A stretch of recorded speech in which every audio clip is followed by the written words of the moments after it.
Bismillahirrahmanirrahim. Assalamualaikum warahmatullahi wabarakatuh. Alhamdulillahirabbil alamin wassalatu wassalamu ala asyrafil anbiya'i wal mursalin wa ala alihi washabbihi ajmain amma ba'd. Alhamdulillah, kita panjat puji dan syukur kita kepada Allah Subhanahu wa taala.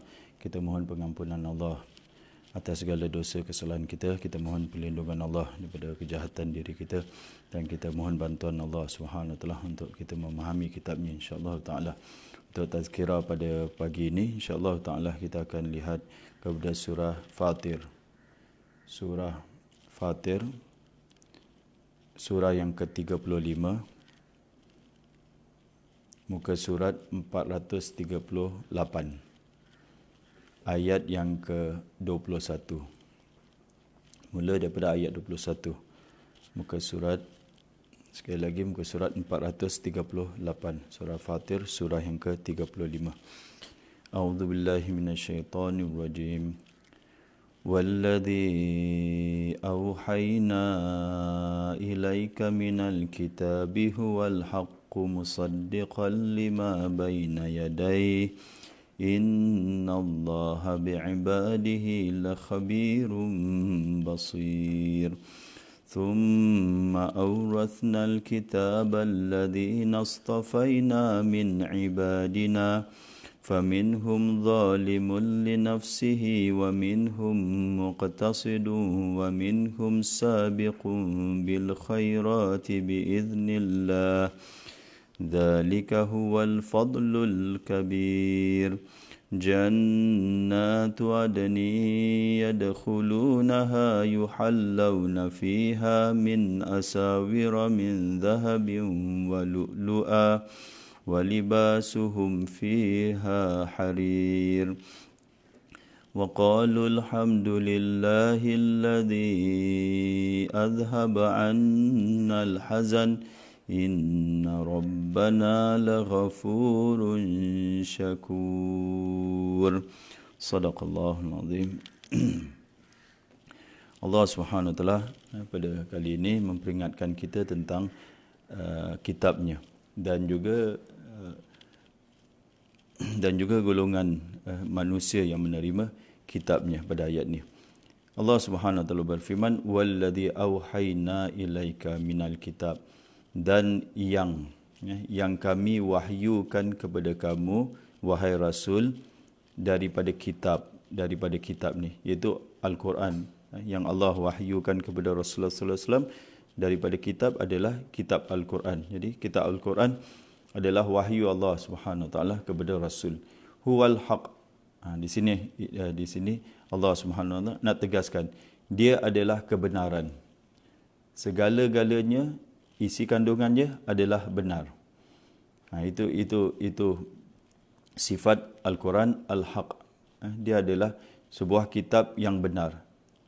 Apa saja berita, apa saja arahan, perintah, apa saja kita katakan isi kandungannya, semuanya tertegak di atas kebenaran. Tak ada kepalsuan, tak ada kebatilan, tak ada pembohongan, pendustaan, semuanya semata-mata benar, semata-mata benar.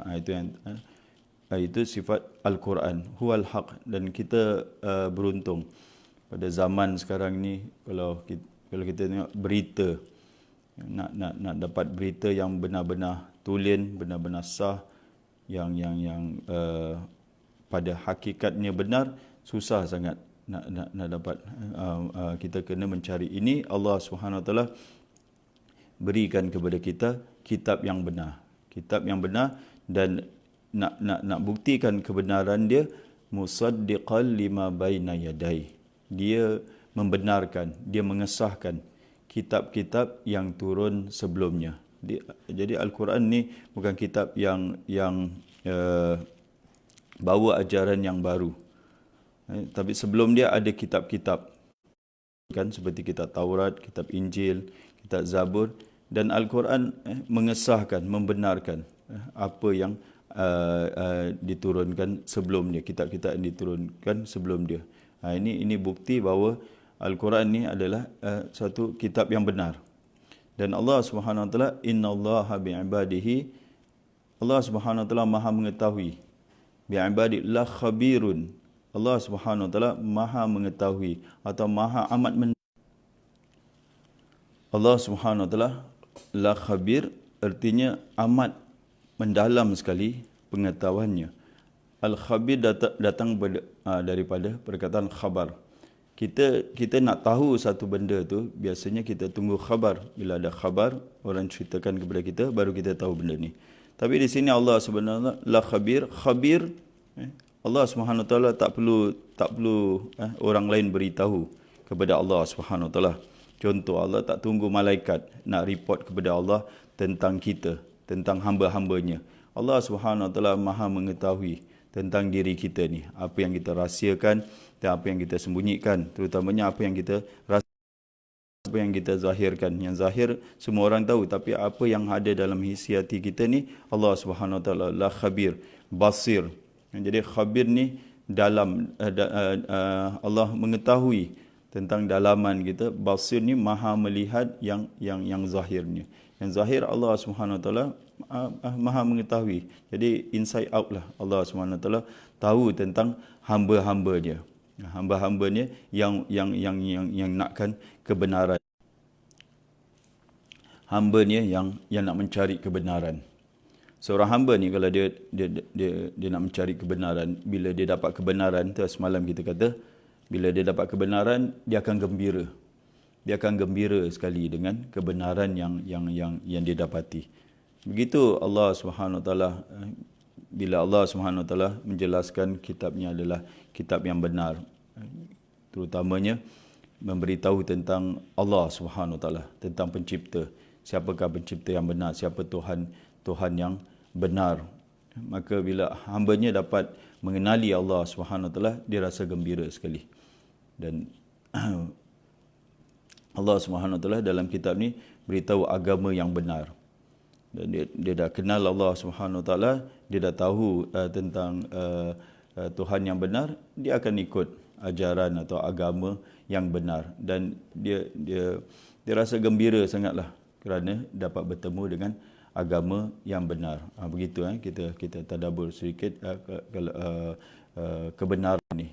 Sepatutnya kita menjadi orang yang mencari kebenaran. Sebab itu talibul ilm, orang penuntut ilmu ni, penuntut atau orang yang mencari ilmu.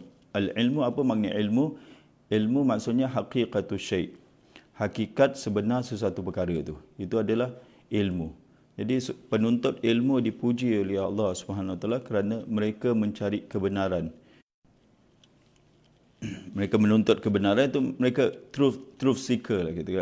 Mereka mencari kebenaran. Di mana mereka nak dapat kebenaran itu? Terutamanya di dalam Al-Quran. Kata Allah, huwal haq. Inilah kitab yang benar. Kalau kita nak cari kebenaran, inilah ilmu, sumber segala kebenaran, sumber segala ilmu adalah Al-Quran. Dan inilah Allah wahyukan kepada Rasulullah sallallahu alaihi wasallam. Kemudian pada ayat yang bagaimana sikap orang yang menerima Al-Quran pada ayat yang 32. Summa awrasnal kitab, kemudian kami wariskan kitab ini, iaitu Al-Quran. Kata ulama di sini Al-Kitab berarti Al-Quran. Kami wariskan Al-Quran alladzina astafaina, kepada siapa? Kepada hamba-hamba. Kemudian kami wariskan Al-Quran ini. Al-Quran ini kepada orang-orang yang kami pilih. Orang pilihan kami lah. Min ibadina, daripada hamba-hamba kami. Jadi di sini ulama bincangkan siapakah hamba-hamba yang Allah pilih. Siapakah orang yang Allah pilih daripada hamba-hamba kami. Ini satu kemuliaan. Kerana orang ni, satu, Allah Subhanahu wa taala pilih mereka daripada sekian banyak hamba-hamba Allah. Mereka ni Allah pilih untuk apa? Untuk mewarisi Al-Quran, untuk menerima Al-Quran. Jadi Al-Quran ni dia adalah diwarisi oleh diwariskan oleh Allah Subhanahu Wa Taala kepada certain people lah, kepada orang-orang pilihan. Ulama bincangkan siapakah orang-orang pilihan, dan kebanyakan ulama berpendapat orang-orang pilihan adalah umat Rasulullah sallallahu alaihi wasallam, umat Nabi Muhammad sallallahu alaihi wasallam. Jadi Nabi Muhammad sallallahu alaihi wasallam dia menerima Al-Quran. Jadi Allah Subhanahu Wa Taala sampaikan kepada umat dia. Untuk disampaikan kepada umat dia berarti Allah Subhanahu Wa Taala beri kepada umat dia Al-Quran. Ini satu kemuliaan umat Islam yang mendapat Al-Quran, umat Nabi Muhammad sallallahu alaihi wasallam yang mendapat Al-Quran. Lalu Allah Subhanahu Wa Taala kata, bagaimana sikap umat Islam bila menerima Al-Quran, mewarisi Al-Quran? Faminhum zalimun li nafsih. Maka daripada mereka ni, Allah mula dengan yang banyak. Daripada mereka ni zalimun li nafsih, orang yang menzalimi dirinya sendiri. Di sini kata ulama, orang yang menzalimi diri dia sendiri ni orang yang melakukan dosa-dosa. Orang yang tidak melakukan kewajipan dia kepada Allah. Di samping itu dia melakukan dosa-dosa yang Allah larang. Faminhum zalimun li nafsi. Itu dia orang yang tidak melaksanakan ajaran Al-Quran yang diturunkan kepadanya. Jadi zalimun li nafsi, orang yang melakukan dosa besar, melakukan dosa-dosa, dan juga dia tidak melakukan kewajipan yang Allah Subhanahu Wa Taala wajibkan kepada dia. Kata ulama kata zalimul li nafsi, orang yang menzalimi diri dia sendiri adalah orang yang kejahatan dia melebihi daripada kebaikan dia. Orang jenis manusia yang pertama, kategori umat di kalangan umat Islam ni, yang pertama ni adalah orang yang menzalimi diri dia sendiri. Itu kejahatan dia melebihi daripada kebaikan dia. Berarti dia melakukan lebih perkara-perkara yang Allah larang, dan dia meninggalkan kewajipan dia terhadap Allah Subhanahu Wa Taala. Itu yang pertama. Kategori yang kedua, wa minhum muqtasid, dan di antara mereka ada orang yang sederhana ataupun pertengahan. Pertengahan ni kata ulama, iaitu mereka yang sama rata. Dia melakukan kejahatan juga dan dia melakukan kebaikan juga, tapi sama rata. Ya, itu satu pendapat. Ada yang kata muqtasid ni adalah orang yang melakukan yang wajib dan dia meninggalkan yang haram. Tapi dia tidak melakukan perkara yang sunat, bahkan dia mengerjakan perkara yang makruh. Ini pertengahan, orang yang sama rata kebaikan dia dan kejahatan dia. Kemudian itu kategori yang kedua. Kategori yang ketiga, wa minhum sabiqun bil khairat, dan di antara mereka orang yang sabiq. Ini yang sedikit ni. Jadi Allah mula dengan banyak, pertengahan, kemudian sedikit. Sedikit ni orang yang mendahului orang lain. Orang yang mendahului orang lain dalam berbuat kebaikan. Ini kata ulama, mereka ni melakukan yang wajib, mereka meninggalkan yang haram, dan mereka melakukan yang sunat, dan mereka tidak melakukan yang makruh. Ini golongan elit lah, kita kata golongan yang ke depan, yang mendepan, yang di hadapan. Mereka yang mendahului orang lain dalam buat kebaikan. Dan Allah Subhanahu Wa Taala cakap biiznillah, mereka lakukan ini dengan taufik, dengan izin daripada Allah Subhanahu Wa Taala. Tadi yang zalimul li nafsi, Allah tak cakap biiznillah. Muqtasid pun tak cakap biiznillah, tapi yang baik ni, yang baik, yang orang yang ke depan ni, orang yang mendahului orang lain, Allah tambah lagi biiznillah. Ini semua dengan taufik Allah Subhanahu Wa Taala. Jadi kita kalau buat baik ni, ini semua dengan izin Allah Subhanahu Wa Taala, dengan taufik daripada Allah Subhanahu Wa Taala. Jadi begitulah tuan-tuan, kategori umat Islam ni, umat Nabi Muhammad sallallahu alaihi wasallam dalam menerima Al-Quran. 3 kategori, wa minhum zalimun li nafsi. 3 kategori ini. Dan ada satu riwayat daripada Aisyah radhiyallahu anha, isteri Rasulullah sallallahu alaihi wasallam, bila dibacakan ayat ni, dia cakap yang buat kebaikan tu para sahabat yang hidup bersama dengan Rasulullah sallallahu alaihi wasallam. Dan orang yang pertengahan ni adalah orang yang mengikuti para sahabat. Faminhum zalimun li nafsi, orang yang zalim terhadap diri dia, aku ingat akulah orang dia. Aku termasuk orang dia zalimun. Ya Allah, tawaduk betul Aisyah radhiyallahu anha. Derajat dia tinggi sangat, dia masih merendah dan dia cakap akulah orang yang zalim terhadap diri sendiri. Kita tengok di sini tawaduknya Ustaz. Kita tak tahu kita golongan di mana, tapi confirm lah kita bukan sabiqun bil khairat, orang yang mendahului orang-orang yang lain. Allah Subhanahu Wa Taala tahu. Sebab itu ayat yang sebelumnya Allah tahu tentang hamba-hamba dia.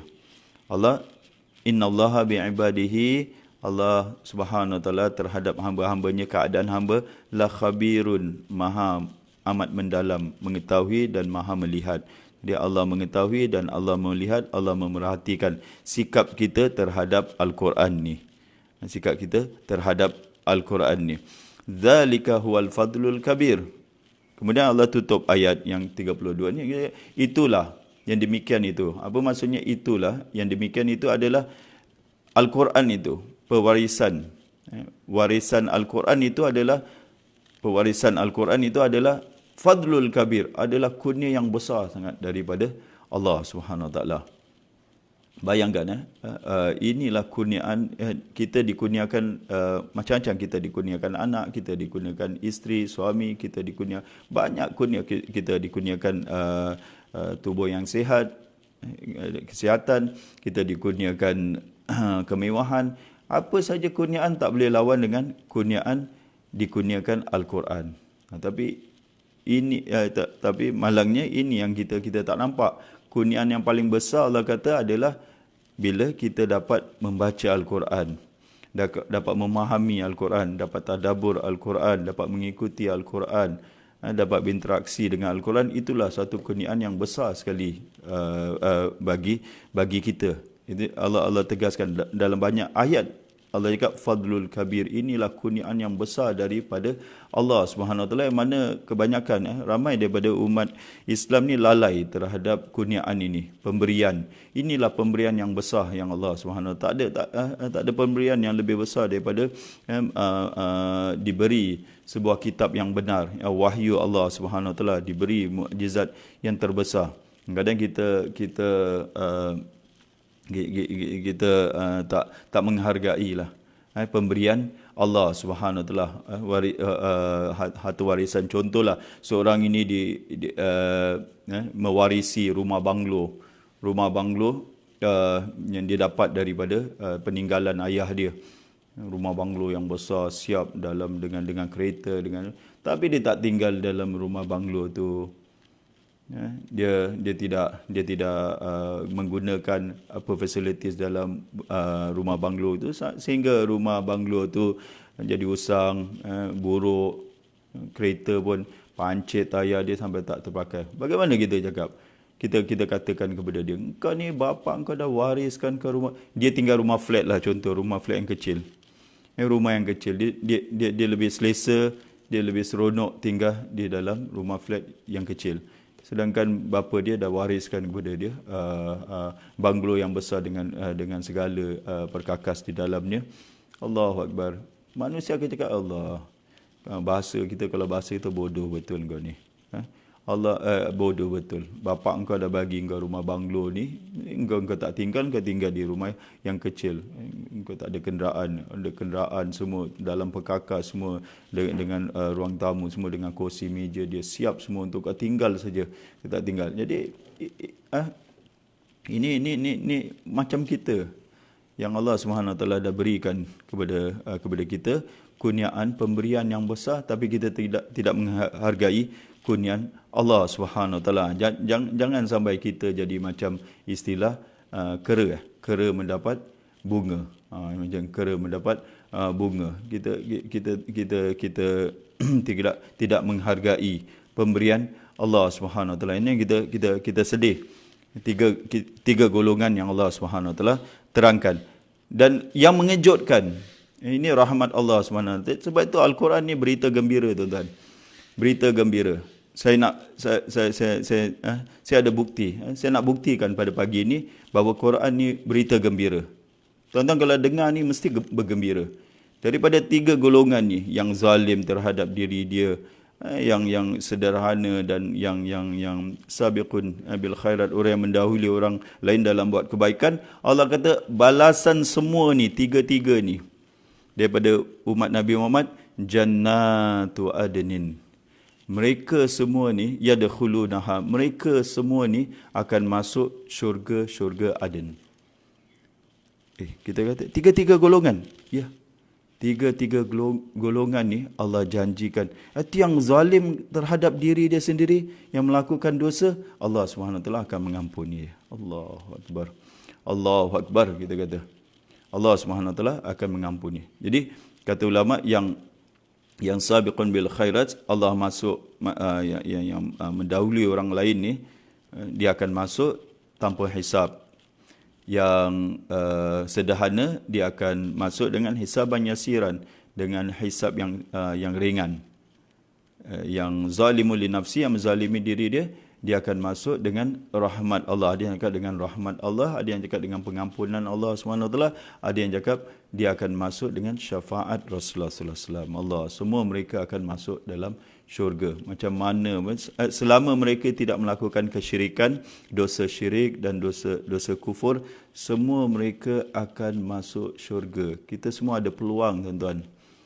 Kita semua ada peluang untuk masuk ke syurga. Tengok, ini janji Allah, berita gembira daripada Allah. Semua mereka, kita yang mendapat Quran, walaupun kita zalimul li nafsi, banyak buat salah, banyak buat silap, walaupun baca Al-Quran tapi masih lagi melakukan dosa-dosa, kesalahan, masih lagi menghina orang, mencemooh orang, semuanya ada peluang, semuanya akan masuk ke dalam syurga Allah Subhanahu Wa Taala. Ini satu berita gembira dalam Al-Quran. Sebab itu Al-Quran ini basyiran, satu berita gembira kepada kita. Kita semua ada peluang dan akan masuk ke dalam syurga Allah Subhanahu Wa Taala. Ini Allah janjikan kepada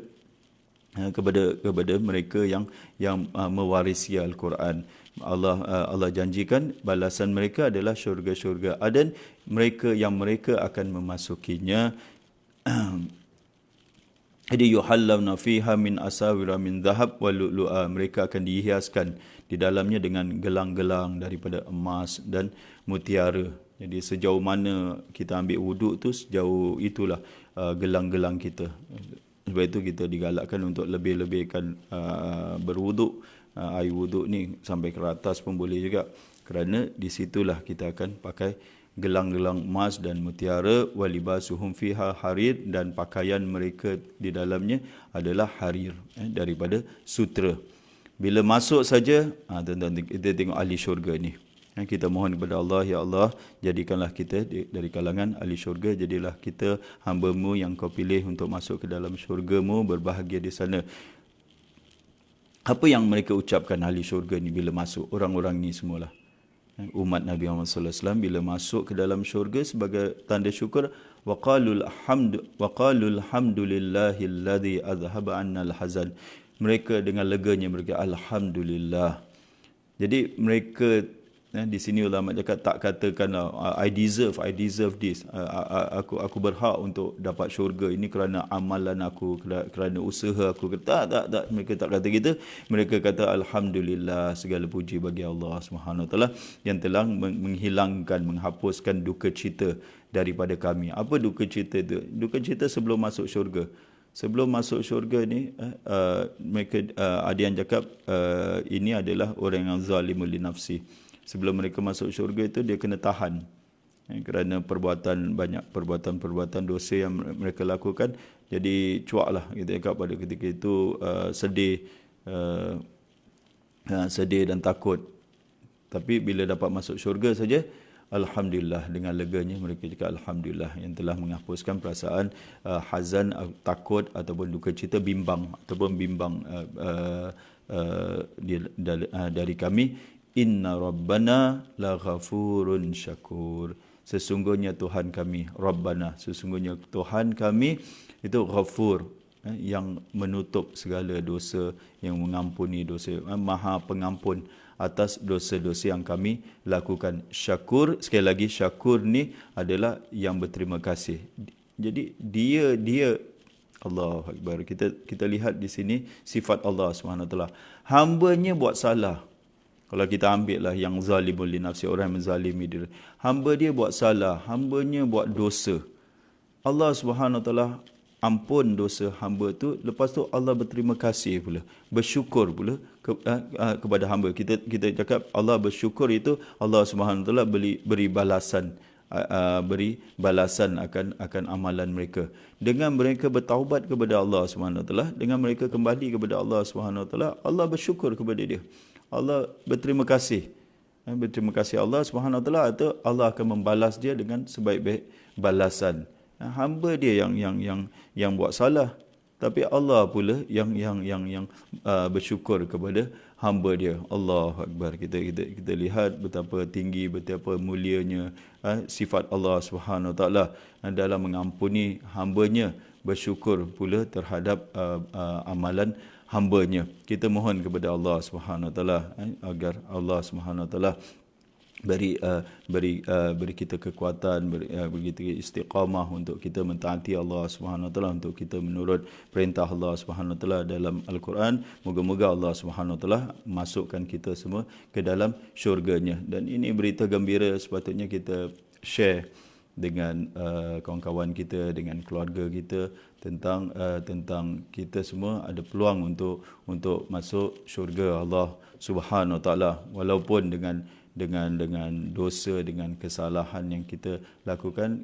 Allah Subhanahu Wa Taala janjikan syurga, masih janjikan syurga bagi orang yang bertaubat, minta ampun kepada Allah Subhanahu Wa Taala. Itu walaupun mereka menzalimi, buat aniaya terhadap diri mereka, itu buat dosa, buat maksiat. Bukan kita nak cakap confirm lah masuk syurga, tapi ini satu berita gembira yang menyenangkan hati kita ni. Kita yang banyak dosa lah, kita yang banyak dosa, yang banyak salah ni, bila baca Al-Quran tentang janji Allah ni, kita rasa gembira dan kita rasa harapan kita lah, itu naikkan harapan kita untuk kita sama-sama mentaati, mengikuti perintah Allah, dan moga-moga kita semua diberi rahmat oleh Allah SWT dengan Al-Quran ni. Aqulu qouli hadza wa astaghfirullahal azim li wa lakum. Wassalamualaikum warahmatullahi wabarakatuh.